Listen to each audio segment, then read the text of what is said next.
तर भावाला माझी एकच विनंती, मी नेहमी सांगतो, नाते सांभाळा रे दादा. एकदा मातीच्या आड गेलं की कोणतंच नातं पुन्हा भेटत नाही. 8 दिवसातून एकदा का होईना पण बहिणीला फोन करून बोलत जा. तिला भावाकडून काही अपेक्षा नाही महाराज. ज्या दिवशी बहिणीचं लग्न झालं त्या दिवशी त्या बहिणीचं आपल्या घराचे तिचं ममत्व संपलं. कोणतं तिला माहिती आहे, आता फक्त मी इथं येणार जाणार फक्त सोयरीच आहे. कोण आहे मी? पाहुणीनं आहे. आलं तर मी 2-3 दिवस राहू शकतो. तिला तुमच्या संपत्तीची अपेक्षा नाही, घरादाराची अपेक्षा नाही, फक्त तिची अपेक्षा एवढीच राहते की माझ्या भावाने फक्त मला फोन करून विचारावं, ताईडे बरी आहेस का, दिदे बरी आहेस का. एवढं जरी विचारलं तर तिला सगळ्या जगातलं सुख मिळाल्यासारखं वाटतं मायबा. पण काय करता, एवढे स्वार्थी लोक झाले, सगळ्या जगाला महाराज मोठेपणा देण्यात व्यस्त आहेत. कुणाचा बर्थडे, कुणाचं हॅपी बर्थडे, कुणाची ॲनिव्हर्सरी, लोक जगाला खुश करण्यात व्यस्त आहेत मायबाप. पण सख्या रक्ताची नाते विसरून जाऊन त्याला तोंडाने बोलायला तयार नाहीत. फार अवघड वाटतं कधी कधी. एखादी बहीण जर अहो ऐका ना, खरंच सांगतो तुम्हाला, मी किती बापाच्या घरी सोन्याचा धूर असू द्या, पण ती बहीण कधी अपेक्षा करत नाही की ते आपल्याला त्यांच्याकडचं काहीतरी मिळावं. आता मी का सांगतो, मी का बोललो, बहीण भावाचं नातं एक पवित्र नातं आहे. नीट लक्ष करा, पवित्र नातं आहे. त्या बहिणीला काही अपेक्षा नाही महाराज. आणि भाऊ देऊन देऊन तरी काय देणार हो, फक्त एखादी साडी दिवाळीला, याच्यापेक्षा दुसरं काय देणार आहे महाराज. सुभद्रा पुढे आली आणि कृष्णाच्या डोळ्यामध्ये अश्रू आले.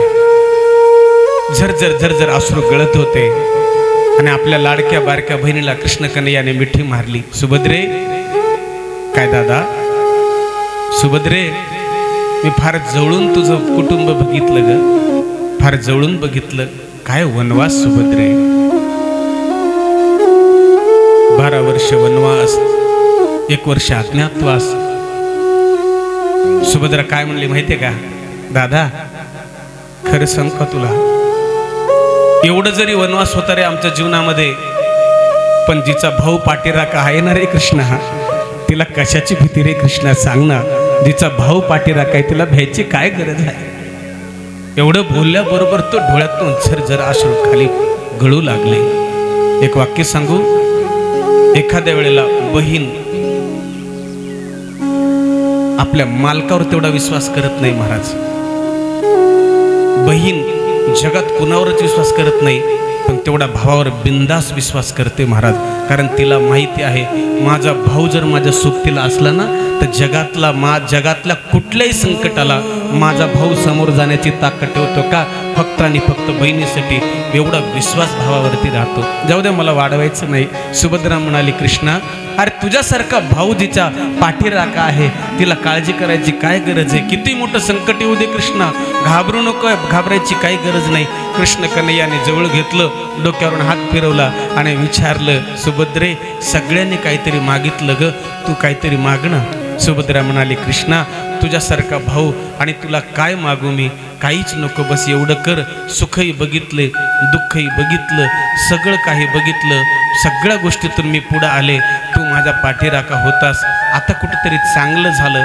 आणि कृष्णा खरं सांगू का, संकट होतं तोपर्यंत तू माझ्यासोबत राहिलास. नीट लक्ष करा. सुभद्रा म्हणते, जोपर्यंत संकट होतं तोपर्यंत तू माझ्यासोबत राहिलास, पण आता चांगले दिवस आले की तू माझ्यापासून निघून चाललास. कृष्णा एक काम कर, काय कर, माझं मन रूपी हंस तुझ्या चरण रूपी पिंजऱ्यामध्ये, आताच या क्षणापासूनच तुझ्या चरण रूपी पिंजऱ्यामध्ये माझं मन रूपी हंस आजच जाऊन महाराज तिथं स्थिर व्हावं. आता जगातलं मला काहीच बघण्यासाठी शिल्लक राहिलेलं नाही. कुंती माता पुढं आल्या. झालं, माझी कथा संपली, फार लांबवत नाही. कुंती माता पुढं आली आणि कुंती मातेनं भरलेल्या डोळ्याने अश्रूने आपल्या साडीचा पदर पुढं केला. आणि पुढं केल्याच्या नंतर भगवान कृष्ण कन्हैया म्हणाले, आत्या का रडतीस ग. आत्याने सांगितलं, म्हणले कृष्णा काय सांगू, तू होता म्हणून सगळं संकट निवारण झाली. आता माझे मुलं राजे झाले.